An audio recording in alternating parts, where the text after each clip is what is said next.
Bismillahirrahmanirrahim. Al-Fatihah ila ruh Sayyidina wa Habibina wa Syafi'ina wa Qurrati A'yunina Muhammadin sallallahu alaihi wasallam.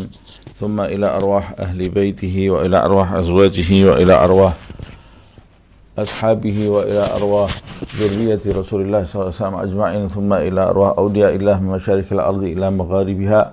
Thumma ila ruhi Sayyidina al-Muhajir Allah Ahmad bin Isa wa Sayyidina al-Faqih al-Muqaddam Muhammad bin Ali Ba'alawi. Thumma ila ruhi al-Muqaddam al-Thani al-Habib Abdurrahman bin Muhammad Segaf. Thumma ila ruh Syekh Abu Bakar bin Salim wa akhi Agil. Thumma ila ruh al-Habib Umar bin Abdurrahman Al-Attas wa Syekh Ali bin Abdullah Baras. Thumma ila ruh al-Habib Abdullah bin Alawi al-Haddad. Thumma ila ruhi sahib Minhajul Abidin al-Imam Abi Hamid Muhammad bin Muhammad Al-Ghazali. Thumma ila ruhi al-Habib Ali bin Muhammad Al-Habshi wa ila arwah awladi khususan ila arwah Al-Habib Anis bin Abdul Habshi. Thumma ila Habib Ahmad bin Al-Habshi.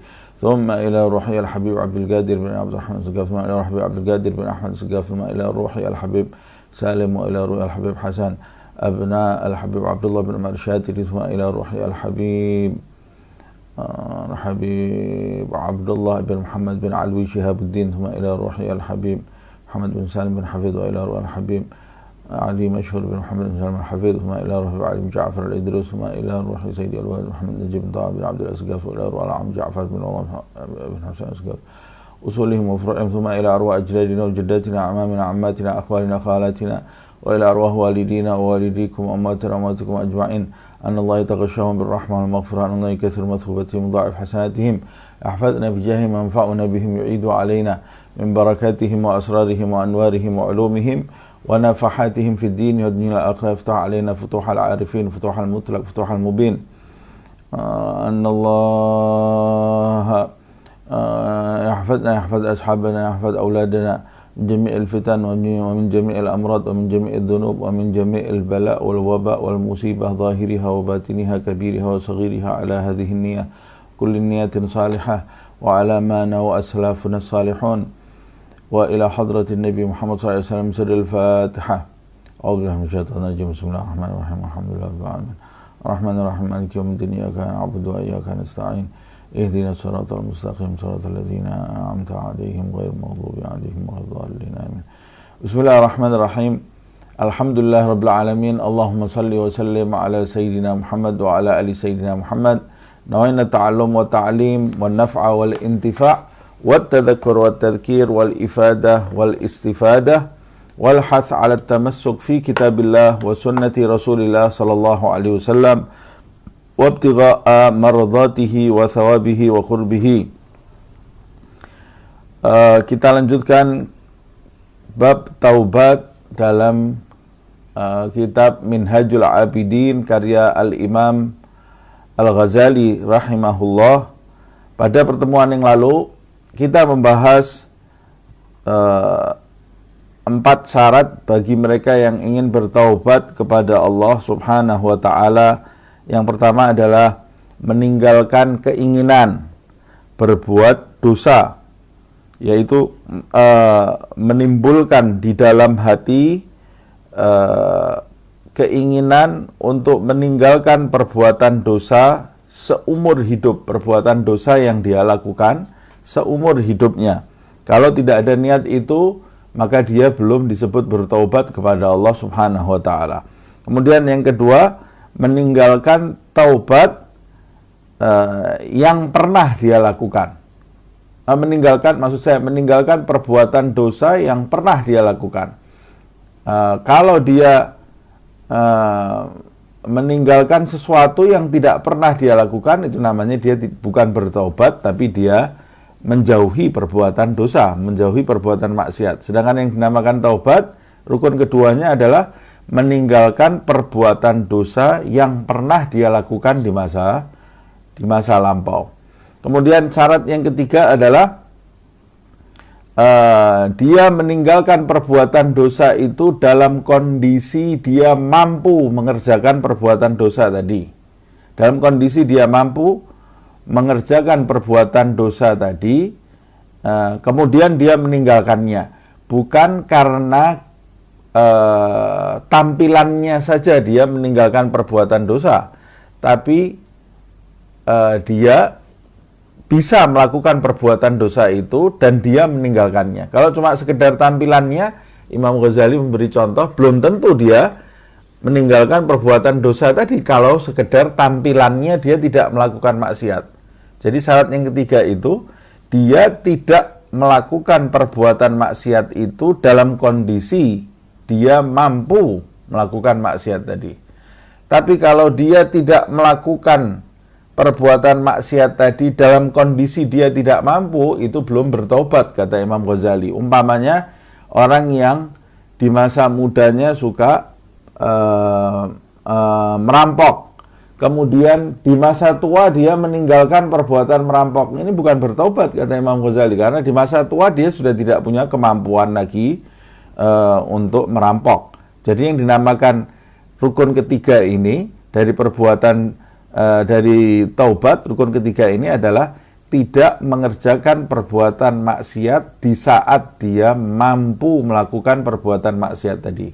Lalu bagaimana kalau orang sudah tua, dia ingin bertaubat kepada Allah Subhanahu wa taala padahal dia sudah tidak mampu lagi melakukan perbuatan maksiat itu, dalam kondisi dia sudah tidak memiliki kemampuan secara fisik untuk melakukan perbuatan maksiat itu. Apa dia bisa bertaubat? Bisa. Caranya bagaimana? Dengan meninggalkan perbuatan maksiat yang nilainya setaraf dengan perbuatan maksiat yang pernah dia lakukan di masa muda dulu. Umpamanya, kata Imam Ghazali membagi perbuatan dosa itu yang paling parah adalah kekafiran, kata Imam Ghazali. Kemudian level keduanya adalah bid'ah di dalam keyakinan kepada Allah Subhanahu wa ta'ala atau kepada Nabi Muhammad SAW atau dalam rukun iman. Bid'ah pemahaman yang menyimpang atau keyakinan yang menyimpang di dalam rukun iman itu adalah maksiat yang tingkatannya nomor 2 setelah kekafiran. Kemudian di bawah itu perbuatan maksiat selain 2 ini adalah perbuatan maksiat yang setaraf, nomor 3. Jadi umpamanya menggunjing orang, memfitnah orang, dan perbuatan yang semacam itu, adu domba atau mencemarkan nama baik orang, itu setaraf menurut Imam Ghazali dengan perbuatan zina dan perbuatan merampok. Siapa yang tidak mampu lagi merampok di masa tuanya, padahal dulu dia di masa mudanya pernah merampok, di masa tua dia mau bertobat dari perbuatan merampok, dia tidak bisa meninggalkan perbuatan merampok tadi karena bukan karena taubat, meninggalkan merampok tadi karena dia sudah tua. Bagaimana dia mau bertobatnya memenuhi rukun ketiga ini? Tinggalkan perbuatan maksiat yang setaraf dengan merampok tadi, seperti yang dia masih mampu melakukannya walaupun di masa tua, seperti menggunjing orang atau adu domba atau mencemarkan nama baik orang. Di masa tuanya dia harus meninggalkan semua itu. Di masa mudanya dia juga harus meninggalkan itu. Nah, kemudian yang terakhir, rukun yang terakhir, dia meninggalkan perbuatan maksiat itu, meninggalkan keinginannya untuk berbuat maksiat itu tiada lain karena pengagungan di dalam dirinya terhadap Allah Subhanahu wa ta'ala dan rasa takut di dalam dirinya atas murka dan hukuman Allah Subhanahu wa ta'ala, bukan karena yang lain, bukan karena keinginan duniawi, bukan karena takut kepada manusia, bukan karena mengharapkan pujian dari manusia, bukan juga karena kepentingan-kepentingan yang lain yang semacam itu. Apabila rukun-rukun taubat tadi dipenuhi oleh seorang hamba, maka sempurnalah taubat yang dia lakukan, dan dia pada waktu itu tergolong mereka yang bertaubat secara sungguh-sungguh. 4 rukun itu harus dipenuhi. Beda dengan beberapa ulama yang lain dalam rukun-rukun taubat ini. Imam Ghazali lebih detail di dalam rukun taubat ini, menjelaskannya lebih detail. Nah, bahkan Imam Ghazali menambahkan, selain rukun taubat, ada muqaddimah taubat. Imam Ghazali menambahkan, orang jika mau bertobat, dia seharusnya melakukan muqaddimah pembukaan dalam bertaubat. Jadi tidak langsung bertaubat, tapi ada muqaddimahnya, kata Imam Ghazali. Nah, apa itu muqaddimahnya? Dia mengatakan, wa amma muqaddimatut taubati fathalathun.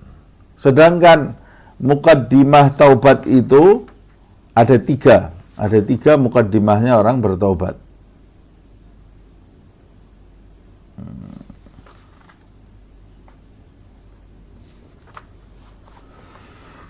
Apa muqaddimahnya orang bertaubat? Yang pertama, ihdaha dzikru ghayati gubhidz dzunub. Sebelum dia bertobat, atau yang disebut muqaddimat taubat itu bisa berarti sebelum dia bertaubat, dia melakukan hal-hal seperti ini. Atau bisa juga yang disebut muqaddimatut taubah itu bermakna orang itu tidak bisa bertaubat dengan sungguh-sungguh jika tidak melakukan muqaddimah ini. Apa itu yang pertama? Dzikru ghayati gubhidz dzunub, mengingat menjijikkannya perbuatan dosa. Mengingat perbuatan dosa yang menjijikkan. Perbuatan dosa itu pada hakikatnya memang sangat menjijikkan sekali. Kotor. Perbuatan dosa itu andai kata ditampakkan hakikat dari perbuatan dosa yang dilakukan oleh seseorang, maka betul-betul menjijikkan perbuatan dosa tadi. Sampai Nabi Muhammad SAW dalam riwayat pernah berbicara dengan salah satu istrinya yang duduk di samping Nabi, kemudian menggunjing. Jadi duduk di samping Nabi Muhammad SAW, lalu datang istri yang lain, tubuhnya kecil. Istri yang lain, Hafsah dalam riwayat. Hafsah ini tubuhnya pendek atau kecil. Dia datang kepada Nabi Muhammad SAW, memberikan makanan, lalu berpaling pulang. Pada waktu berpaling pulang, Hafsah ini karena tubuhnya yang kecil atau tubuhnya yang pendek, sampai kainnya itu mengenai tanah, terseret kain tadi mengenai tanah dari kecilnya tubuh Hafsah itu. Kemudian salah satu istri Nabi itu berbicara kepada Rasulullah SAW, wahai suamiku, kau lihat Hafsah itu karena pendek tubuhnya sampai bajunya itu terseret di tanah. Bajunya terseret di tanah. Pada waktu itu Nabi Muhammad SAW berbalik wajahnya menjadi marah Rasulullah SAW. Jadi marahnya Nabi Muhammad SAW itu di dalam rumah tangga ketika dia melihat perbuatan maksiat, perbuatan yang tidak pantas. Nabi Muhammad SAW dia tidak marah karena hawa nafsunya, tapi marahnya dia karena marahnya Allah Subhanahu wa ta'ala. Dia menyukai hal-hal yang disukai Allah, dan dia membenci hal-hal yang dibenci oleh Allah Subhanahu wa ta'ala. Yang dibenci oleh Allah Subhanahu wa ta'ala adalah segala sesuatu yang buruk, amal perbuatan yang buruk. Tapi Nabi Muhammad SAW tidak marah terhadap zat seseorang, tapi dia marah terhadap perbuatan buruk yang dilakukan seseorang. Berbeda marah terhadap zat dan marah terhadap perbuatan. Kalau marah terhadap zat, maka setelah orang itu selesai melakukan perbuatan maksiatnya, orang yang marah terhadap zat akan menghakimi orang itu sebagai orang yang buruk, orang yang hina, orang yang tidak pantas lagi berdampingan dengan dirinya. Dia akan memandang rendah orang tersebut, padahal memandang rendah makhluk itu tidak diperbolehkan. Nah, kalau dia marah terhadap zatnya, ini salah. Tidak boleh kita marah terhadap zat seseorang, tapi kita marah terhadap maksiat yang dilakukan oleh seseorang, itu diharuskan. Kalau kita melihat perbuatan maksiat, maka di dalam diri kita minimal mengingkari perbuatan maksiat tadi. Minimal, kata Rasulullah SAW, mengingkari perbuatan maksiat tadi menunjukkan bahwa kita tidak suka dengan perbuatan maksiat tadi, bukan mendukung atau meridhoi perbuatan maksiat tadi.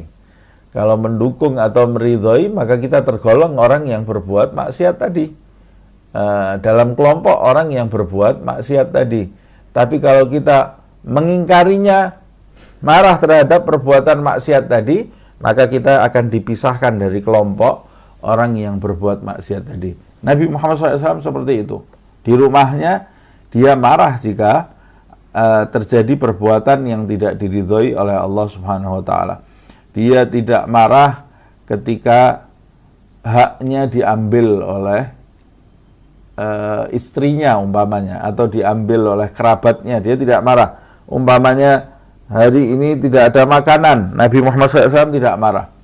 Atau masakannya tidak lezat, keasinan, kebanyakan garam, atau terlalu pedas, atau terlalu masam, Nabi Muhammad SAW tidak marah. Atau kopi yang dibuat kurang manis, teh yang dibuat kurang manis, atau hal-hal lainnya, melihat rumahnya tidak rapi umpamanya, atau ada hal-hal yang manusiawi yang ditinggalkan oleh seseorang, itu tidak membuat Nabi marah. Tapi Nabi Muhammad SAW marah ketika hak Allah Subhanahu wa taala itu dilanggar oleh anggota rumah tangganya atau oleh siapapun. Tapi yang harus diperhatikan, Nabi itu marah bukan marahnya itu keluar dari hawa nafsu kemudian menjadi orang yang tidak menyenangkan. Marahnya Nabi itu bukan jadi pemarah. Zaman sekarang ini ada orang mau mengikuti Nabi Muhammad SAW, oh itu Nabi Muhammad SAW itu marah dia kalau haknya Allah diterjang. Tapi dia bukan marah kalau hak Allah diterjang, dia mengikutinya justru menjerumuskan dirinya menjadi pemarah. Jadi belum apa-apa dia sudah marah, berbicara dengan kasar. Nabi Muhammad SAW waktu marah itu dia tidak berbicara dengan kasar.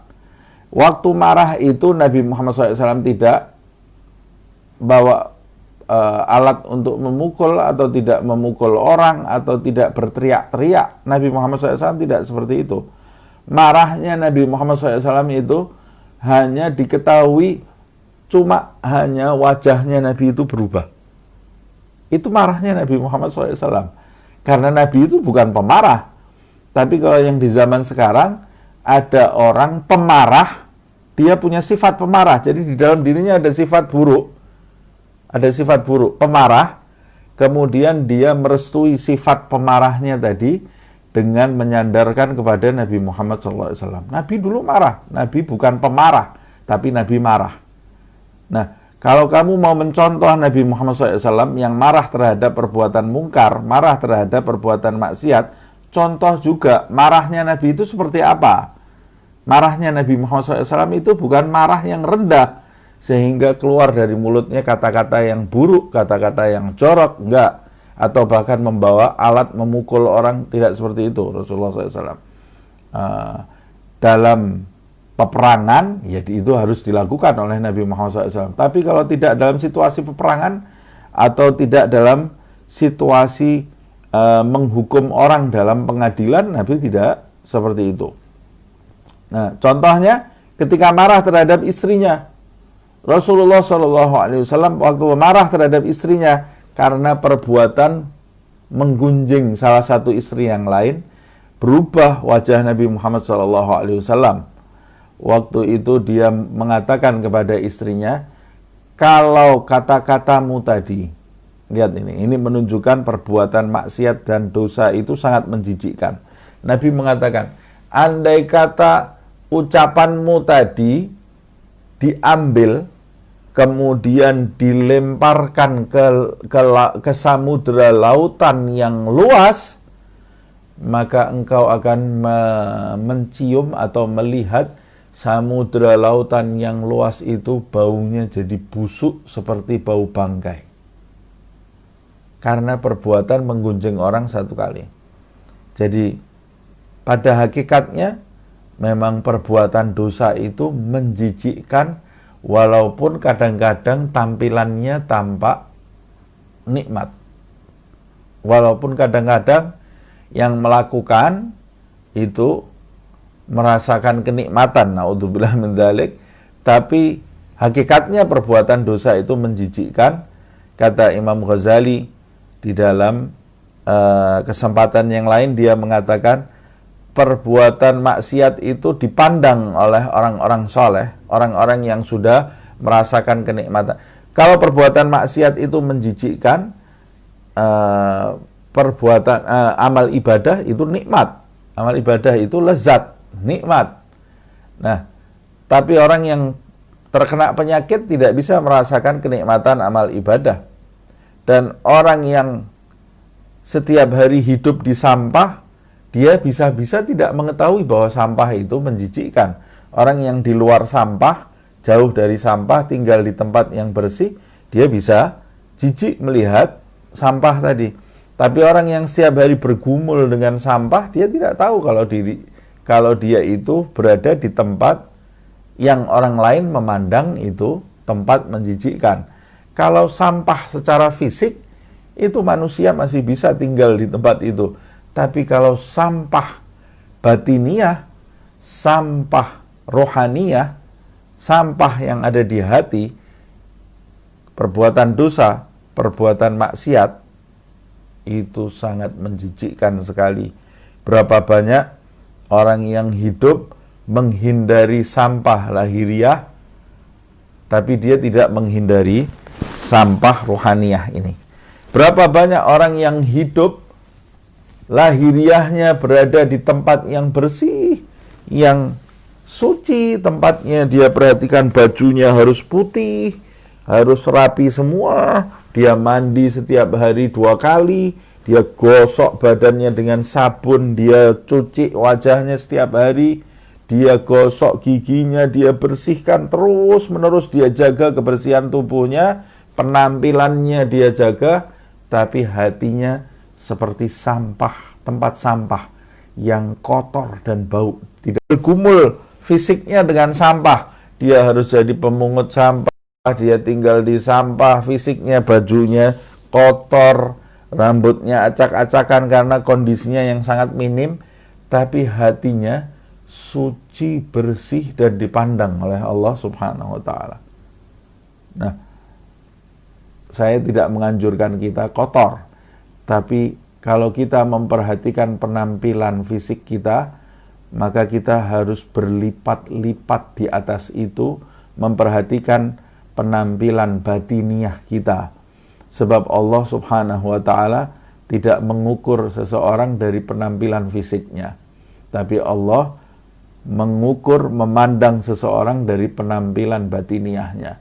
Apa itu sampah-sampah rohani, sampah-sampah batiniah? Sampah-sampah itu adalah perbuatan maksiat ini, yang tidak diridhai oleh Allah Subhanahu wa ta'ala. Kotor perbuatan maksiat ini, bau.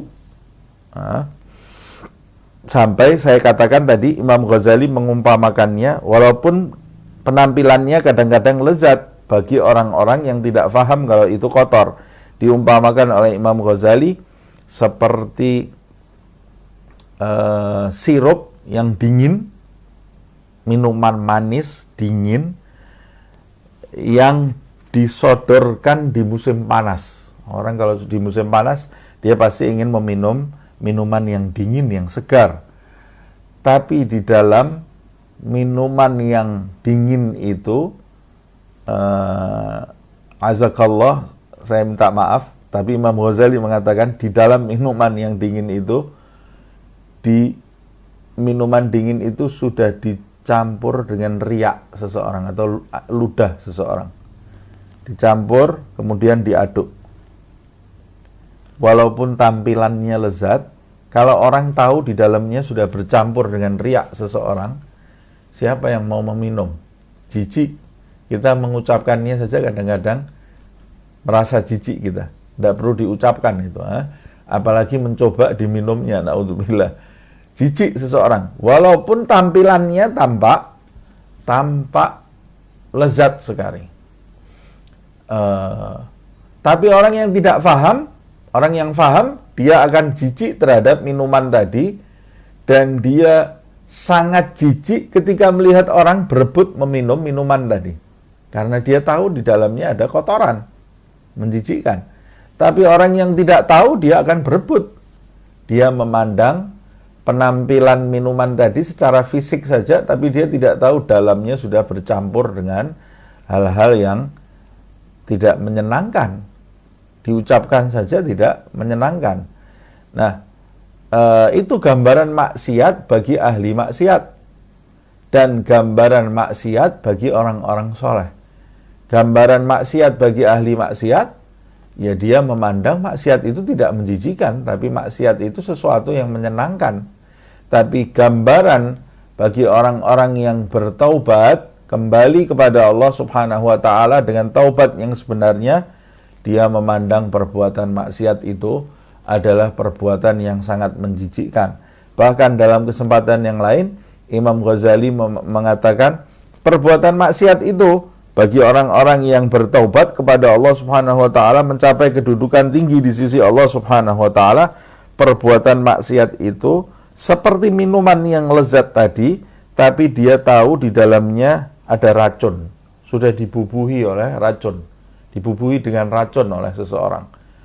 Mau kita meminumnya, padahal ini hari yang sangat panas sekali, matahari terik, di depan kita ada minuman yang segar, dingin, manis, tapi kita tahu di dalamnya dicampur dengan racun. Kita tidak mungkin menyentuhnya. Walaupun tampilannya menyenangkan, tapi kita tidak mungkin menyentuhnya karena kita tahu di dalamnya bercampur dengan racun. Tapi orang yang tidak paham, dia akan meminumnya, kenikmatannya akan dirasakan sementara. Ketika rasa manisnya dan rasa dingin itu sampai di lidahnya, beberapa detik dia merasakan kenikmatan, habis itu dia merasakan kerugian yang besar. Mati dia. Nah, kalau orang minum racun dunia ini, dia hanya mengalami kematian satu kali. Tapi kalau orang meminum racun batiniah, yaitu racun perbuatan maksiat, maka dia akan mengalami kematian berulang-ulang kali, kematian di dunia, dan kematiannya nanti di akhirat yang tidak pernah berhenti. Sebab Allah akan mematikan dia, kemudian segera menghidupkannya lagi, lalu mematikan lagi, lalu segera menghidupkan lagi, sampai di dalam Al-Quran Allah menyebutnya la yamutu fiha wa la yahya. Dia tidak mati, tidak juga hidup. Sebab dia mau dibilang mati, dia dihidupkan lagi oleh Allah. Dia mau dibilang hidup, dia selalu dimatikan oleh Allah Subhanahu wa Ta'ala. La yamutu fiha wa la yahya. Nah, seperti halnya perbuatan ibadah atau perbuatan yang baik, itu dirasakan kenikmatannya sampai Nabi Muhammad SAW bersabda, "Dzaqa ta'mal iman man radiya billah wa bil islam dina wa bi Muhammadin sallallahu alaihi wasallam nabiyan wa rasula." Atau kama qala Nabi Muhammad SAW. Nabi Muhammad mengatakan dzaqa ta'mal iman, telah mencicipi rasanya iman. Berarti iman itu dicicipi, ada rasanya iman itu ya. Nah, walaupun rasanya tidak bisa kita simpulkan rasa iman itu seperti rasa materi gitu ya, materi yang kita rasakan, tapi berarti ada rasanya, ada kenikmatannya. Ta'mal iman, kelezatan iman dirasakan bagi mereka yang ridha Allah sebagai Tuhannya, Islam sebagai agamanya, dan Nabi Muhammad SAW sebagai Nabi dan Rasulnya, utusan Allah Subhanahu wa Ta'ala. Sebagian orang merasakan kenikmatan itu betul-betul berpengaruh kepada fisiknya. Sebagian orang soleh, dia merasakan kenikmatan sholat lebih dari kenikmatan makan dan minum. Karena ruhnya lebih kuat daripada jasmaninya. Rohaninya lebih kuat daripada jasmaninya, sampai kenikmatan rohani itu membekas di dalam jasmaninya. Membekas di dalam jasmaninya. Akhirnya menjadikan dia waktu sholat mengalami kenikmatan. Sampai seperti sahabat Rasulullah SAW terbenam di dalam kenikmatan tadi, dia tidak merasakan sakitnya anak panah yang menusuk punggungnya.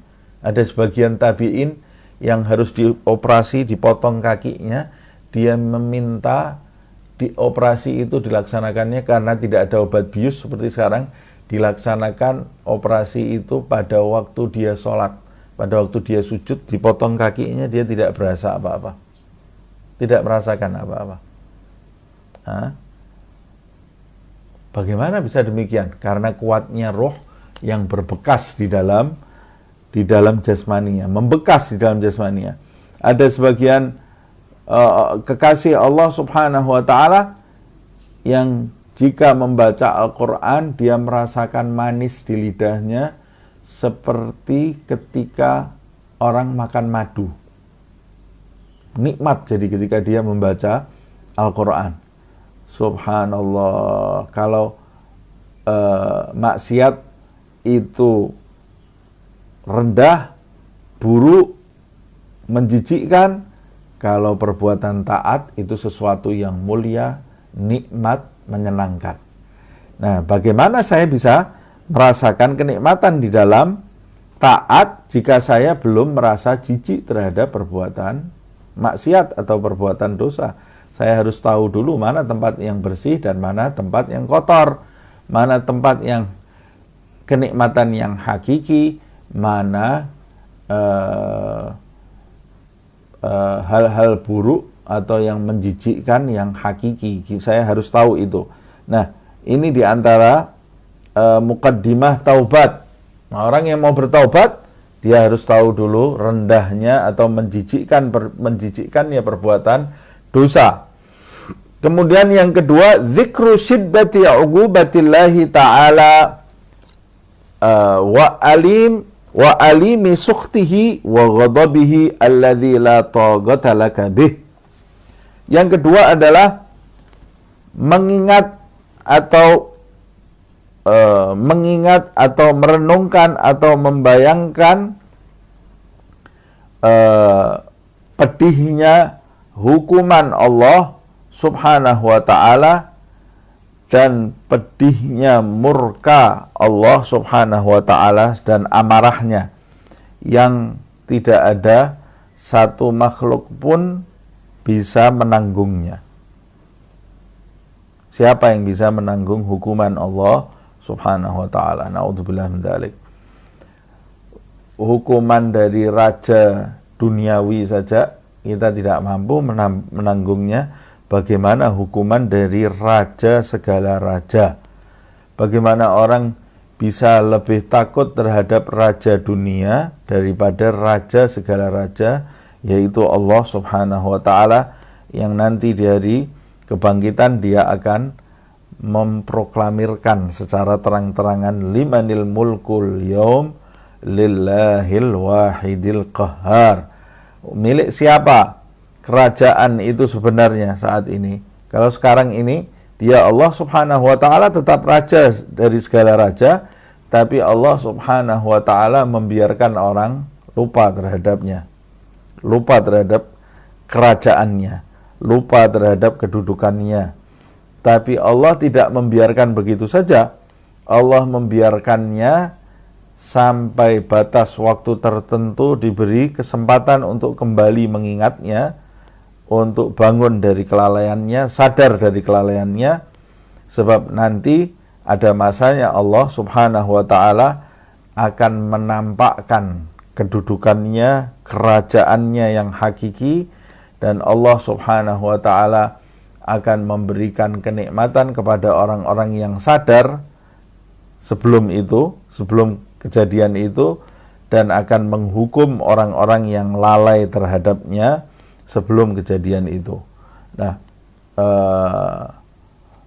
kemudian di masa itu Allah Subhanahu wa ta'ala akan menampakkan ridho dan rahmatnya kepada orang-orang yang taat, dan Allah Subhanahu wa ta'ala akan menampakkan murka dan hukumannya kepada mereka yang menentang Allah Subhanahu wa ta'ala semasa hidup di dunia, membangkang, melalaikan Allah Subhanahu wa ta'ala, menerjang larangan-larangannya, akan ditampakkan murka Allah Subhanahu wa ta'ala.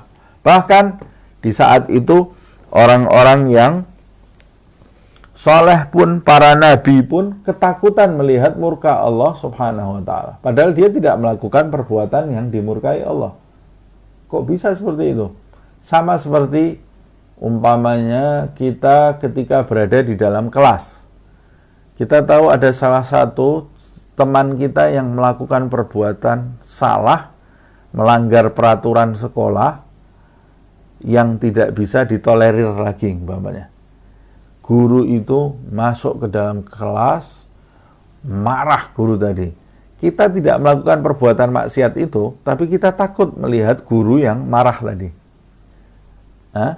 Padahal kita tidak mungkin dihukum, tapi kita melihat guru yang marah itu, boleh jadi kita ketakutan. Atau ketika kita melihat orang lain dihukum, kita bisa jadi ketakutan melihat orang itu dihukum, walaupun kita tidak ikut dihukum. Nah, itu yang dialami oleh para nabi. Kata Rasulullah SAW, nanti ketika melewati jembatan yang ada terbentang di atas api neraka, para nabi itu tahu bahwa mereka tidak akan tergelincir, tapi ketika melewati itu mereka sambil mengucap nafsi, nafsi, ya Allah, diriku, diriku. Allah ini tidak pernah murka seperti ini.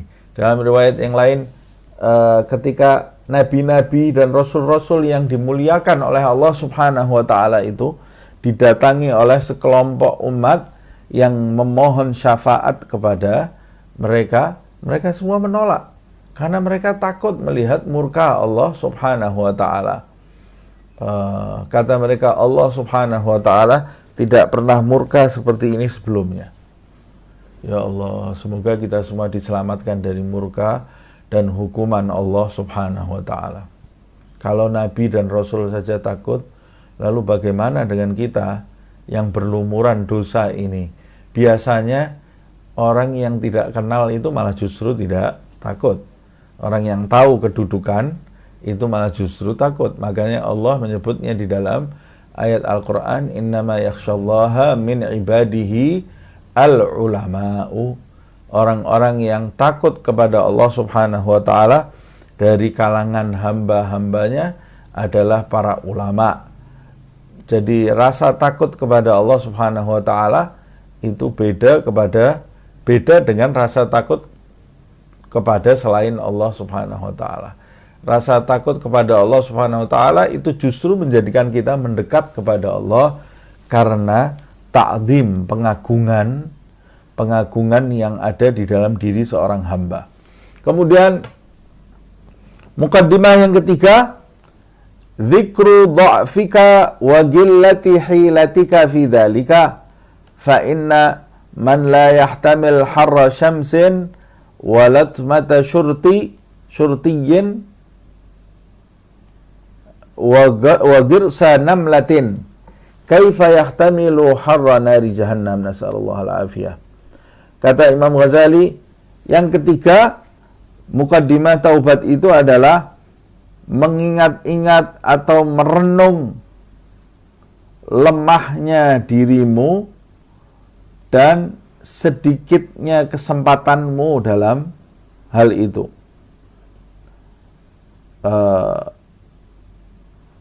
Di hadapan Allah Subhanahu wa ta'ala, kita itu sangat lemah sekali dan alasan kita itu sangat sedikit. Kita tidak punya alasan apa-apa nanti di hadapan Allah Subhanahu wa ta'ala. Kalau di dunia ini kita masih punya alasan. Kita bisa beralasan bermacam-macam. Tapi kalau nanti di hadapan Allah Subhanahu wa taala kita tidak punya alasan lagi.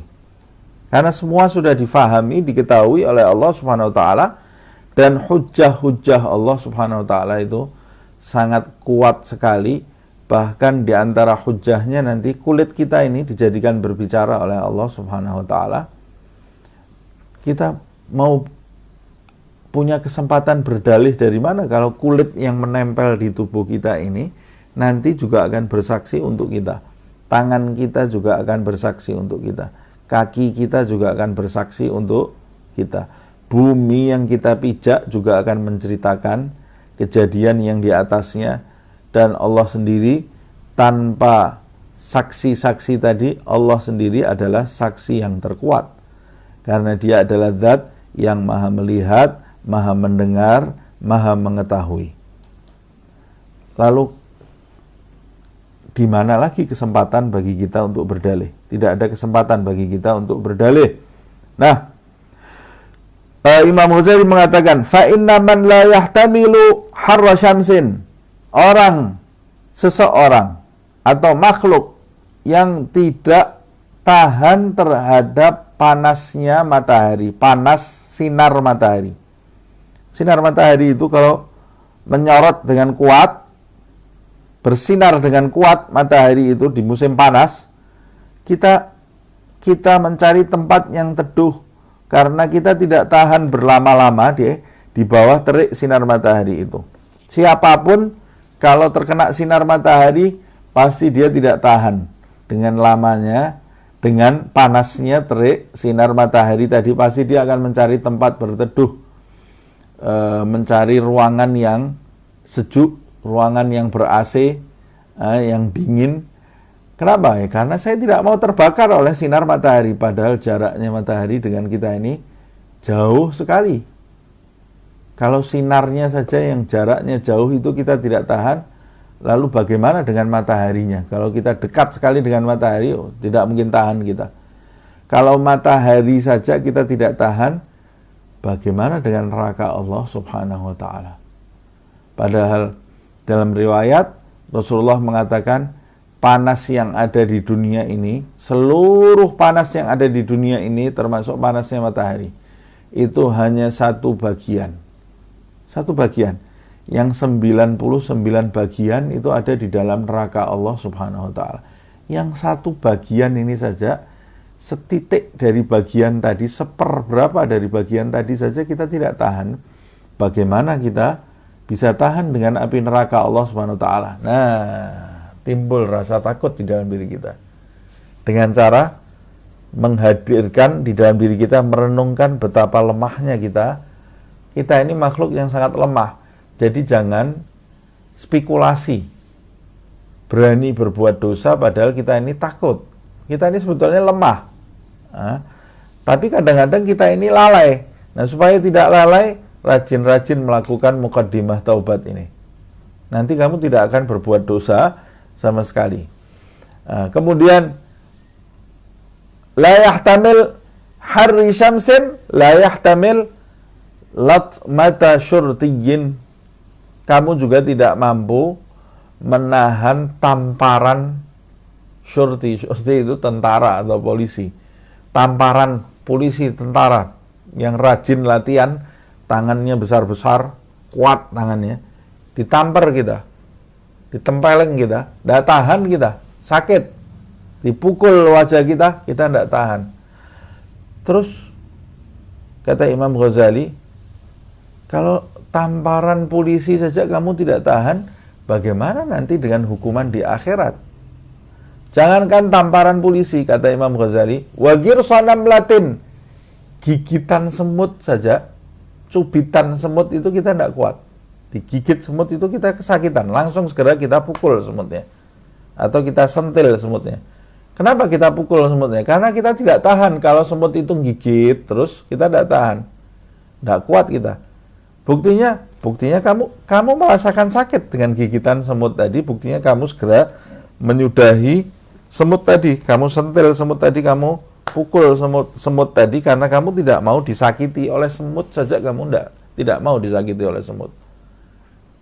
Karena disakiti semut saja itu tidak menyenangkan. Bagaimana nanti disakiti di neraka jahanam? Bukan sekali, dan kamu tidak bisa memukulnya, tidak bisa menghindarinya selama-lamanya. Atau satu hari saja, ka'alfisanatin mimma ta'uddun, seperti 1000 tahun menurut ukuran waktu duniawi. Bagaimana kamu tahan? Ya Allah, saya ini makhluk lemah, tidak mungkin saya bertahan. Sampai dalam riwayat, ini ucapan Abu Nawas ini ya,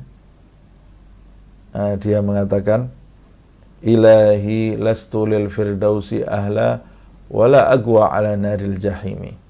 Wahai Allah, aku ini kalau dibilang penduduk surga nggak pantas. Ini sebetulnya ucapan orang yang bertaubat, karena dia tahu kelemahan dirinya. Lastu lil firdausi ahlan, aku bukanlah bukan hambamu yang pantas menjadi penduduk surgamu, karena dia memandang dirinya penuh dengan kotoran. Wala agwa ala naril jahimi, tapi aku juga tidak tahan kalau suruh masuk, suruh tinggal di api neraka, aku juga tidak tahan. Terus bagaimana ini penyelesaiannya? Suruh masuk surga tidak pantas, suruh tinggal di neraka, saya tidak kuat ya Allah tinggal di neraka. Digigit semut saja saya tidak kuat. Kena sinar matahari saja saya tidak tahan, bagaimana saya suruh tinggal di api neraka yang panasnya luar biasa, yang waktunya satu harinya sama dengan 1000 tahun di dunia. Bagaimana solusinya? Fahabli taubatan waghfir dhunubi. Kalau gitu, ya Allah, saya hanya minta kau terima taubat saya, kau terima, kau ampuni saya. Artinya kalau saya tidak pantas menjadi penduduk surga, ya kau pantas-pantaskan saya masuk ke surga ya Allah, karena engkau adalah zat yang menerima taubat. Fahabli taubatan waghfir dhunubi fa innaka ghafirudz dzambil azimi, sebab engkau ini adalah zat yang maha pengampun atas segala dosa yang dilakukan. Allah berfirman di dalam ayat suci Al-Quran, ya ibadiyalladzina asrafu ala anfusihim la taqnatu min rahmatillah. Hai hamba-hambaku yang melampaui batas dalam perbuatan dosa, jangan engkau putus asa dari rahmat Allah. Apa maksud jangan putus asa dari rahmat Allah? Maksudnya bukan, ya sudah kita buat dosa aja, tenang, Allah Subhanahu wa ta'ala maha pengampun. Bukan itu. Maksudnya jangan kamu berputus asa dari rahmat Allah, segeralah kamu bertaubat kepada Allah, karena Allah membuka pintu taubat sebelum nyawa kamu sampai di kerongkongan. Kata Rasulullah, qabla ayyugharghir, sebelum nyawa kamu sampai di kerongkongan, di tenggorokan, segeralah bertaubat dan jangan putus asa. Maksudnya segeralah perbaiki kondisi hidupmu menjadi hamba yang baik, hamba yang taat. Jangan putus asa terhadap rahmat Allah Subhanahu wa ta'ala. Kalau kamu tidak tahan terhadap semua itu, bagaimana? Kaifa yahtamilu harra nari jahannam? Lalu bagaimana kamu bisa tahan, bisa memikul panasnya api jahanam yang 99 bagian itu, sedang dunia cuma 1 bagian. Wa darba magami'iz zabaniyah, bagaimana kamu tidak tahan terhadap tamparan polisi atau tentara? Bagaimana kamu bisa bertahan dari palu malaikat zabaniyah yang menjaga api neraka, yang tanpa ampun itu, tanpa ampun. Alaiha malaikatun ghiladun shidadun, kata Allah. Di dalam neraka itu ada malaikat yang keras, kasar, tanpa kompromi. Polisi saja kamu ditampar polisi kesakitan, bagaimana kamu spekulasi menyodorkan dirimu untuk ditampar dengan palunya, palu godamnya malaikat zabaniyah itu. Na'udzubillah min dzalik. Walas'a hayatin ka'anagil bukht, kata Imam Ghazali. Bagaimana pula kamu akan tahan terhadap bisa ular, gigitan ular, bisanya ular di neraka, yang kata Rasulullah SAW bisanya itu sebesar leher unta. Bisanya ular di api neraka. Na'udzubillah min dzalik. Kamu tidak tahan terhadap gigitan semut, bagaimana kamu bisa tahan terhadap gigitan ular yang bisanya itu sebesar lehernya unta. Wa agarib kal bighal, kata Rasulullah. Dan bagaimana kamu bisa tahan dengan kalajengking neraka yang besarnya sebesar kuda atau bagal, peranakan antara kuda dengan keledai. Gigitan ular saja gigitan semut saja kamu tidak tahan. Nas'alullahal afiyah. Semoga kita dijauhkan dari segala keburukan akhirat dan dunia, dijauhkan kita dari siksa api neraka. Nas'alullahal afiyah. Allahumma ajirna minan nari salimin. Khuliqat minan nar fi daril ghadabi wal bawar. Yang semua itu diciptakan oleh Allah Subhanahu wa ta'ala dari api dan berada di dalam negeri yang penuh dengan kemurkaan dan kebinasaan. Tidak ada ampunan, tidak ada rahmat, tidak ada nikmat. Berada di negeri yang penuh dengan kemurkaan dan kebinasaan. Na'udzubillah min sukhtihi wa adzabihi. Kata Imam Ghazali, kami berlindung kepada Allah dari murka dan azabnya. Fa idza wadabta ala hadhil adhkar, kalau kamu sering mengulang-ulang zikir ini. Jadi zikir itu bukan cuma pegang tasbih subhanallah subhanallah, astagfirullah astagfirullah, tapi ini termasuk bagian dari zikir, yaitu mengingat-ingat. Apa itu zikir yang harus kita ingat-ingat? Wadhabta itu berarti kamu langgeng terus memikirkan ini. Makanya di awal tadi saya sebutkan ini muqaddimah taubat, tapi ini juga bagus jika dilakukan setiap hari perenungan ini. Yaitu pertama, mengingat betapa buruk dan menjijikkannya perbuatan dosa. Yang kedua, mengingat betapa pedih dan menakutkannya hukuman murka Allah Subhanahu wa ta'ala. Yang ketiga adalah mengingat-ingat lemahnya diri kita dan tidak adanya kesempatan di dalam di akhirat nanti, tidak ada kesempatan bagi Subhanahu wa ta'ala. Tiga hal ini kalau kita ingat-ingat terus, kata Imam Ghazali, wa awattaha ana al-laili wa atrafan nahari, dan kau biasakan di setiap pagi dan petang. Kalau kita baca istighfar, bayangkan tiga hal ini, astagfirullah, bayangkan jijiknya perbuatan dosa, bayangkan murka Allah Subhanahu wa ta'ala, tidak ada satu makhluk pun yang mampu memikulnya. Bayangkan juga lemahnya diri kita. Kalau tidak dirahmati Allah Subhanahu wa ta'ala, kita tidak mungkin kita bisa jadi hamba yang baik. Kalau bukan karena rahmat Allah Subhanahu wa ta'ala, kita tidak mungkin bisa meninggalkan perbuatan maksiat. Kalau bukan karena rahmat Allah Subhanahu wa ta'ala, maka ibadah kita tidak mungkin diterima. Kalau bukan karena rahmat Allah Subhanahu wa ta'ala, dari mana saya bisa berzikir? Kalau bukan karena rahmat Allah Subhanahu wa ta'ala, bagaimana saya bisa sholat? Kalau bukan karena rahmat Allah Subhanahu wa ta'ala, bagaimana saya bisa beristighfar, bisa bersolawat, bisa membaca Al-Quran, bisa membaca hadis, bisa membaca kitab-kitab ini? Kalau bukan rahmat Allah Subhanahu wa ta'ala, bagaimana saya bisa duduk dalam majlis ini? Kalau bukan karena rahmatnya Allah Subhanahu wa ta'ala, bagaimana saya bisa ikut mendengarkan majlis Minhajul Abidin ini? Kalau bukan karena rahmat Allah, saya mungkin lalai seperti orang-orang yang lalai. Ya Allah, kita ingat-ingat terus ini. Fa innaha, kalau engkau ingat-ingat terus ini, fa innaha satahmiluka ala taubatin nasuhi minadz dzunub.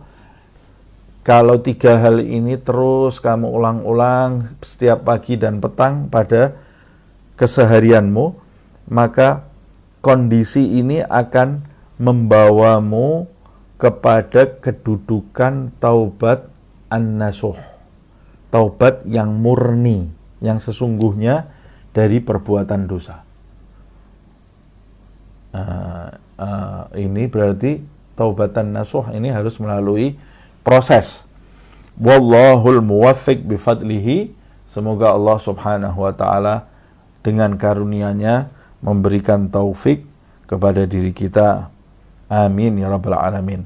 Fa in qila alaysa qad qala Nabi sallallahu alaihi wasallam an-nadamu taubatun. Ini insyaallah kita lanjutkan di pertemuan yang akan datang. Semoga Allah Subhanahu wa taala mengampuni dosa-dosa kita, mengampuni kesalahan kita, membanjiri kita dengan rahmat dan ampunannya dan taufiknya. Semoga Allah Subhanahu wa ta'ala membahagiakan kita semua di dunia ini, pada saat kematian, di alam barzah, pada saat kebangkitan, dan pada saat kita masuk bersama-sama ke dalam surga Allah Subhanahu wa ta'ala dalam keadaan diridhai oleh Allah dan tanpa didahului fitnah, siksa dan azab. Amin ya rabbal alamin. Bisirril Fatihah. A'udzubillahi minasyaitonir rajim. Bismillahirrahmanirrahim. Alhamdulillahirabbil alamin. Arrahmanir rahim. Maliki yaumiddin. Iyyaka na'budu wa iyyaka nasta'in. Ihdinas siratal mustaqim. Siratal ladzina an'amta 'alaihim ghairil maghdubi 'alaihim waladdallin. Amin.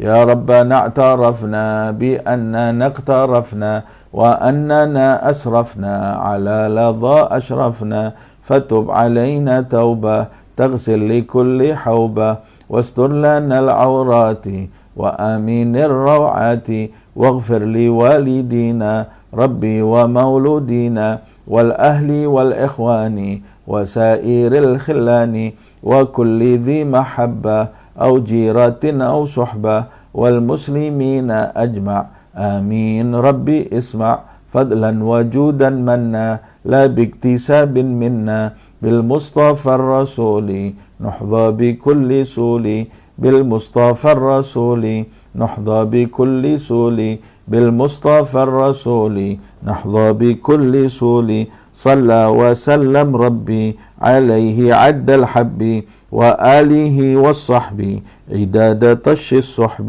والحمد للإله في البدء والتناهي سبحانك اللهم وبحمدك أشهد أن لا إله إلا أنت أستغفرك وأتوب إليك.